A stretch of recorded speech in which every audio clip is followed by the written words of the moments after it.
Hello everyone and welcome back to the channel.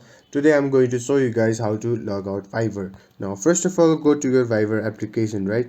Go to Viber and at the bottom right you can see a more options. Simply tap on more, and now what you have to do is simply tap on settings right below the start or group chat option. Simply tap on settings and you can see these options. Simply tap on this bottom option that is send general. Simply tap on general and at the bottom you can see an exit option. Simply tap on exit, and now what you have to do is simply tap OK because you are going to exit the Viber. Simply tap OK. Now you will exit Viber. Now what you have to do is simply go to your settings now, and now simply go to your applications, then manage applications. Now what you have to do is simply search for Viber, right? Search for Viber, go to Viber, right? Now what you have to do is simply tap on storage.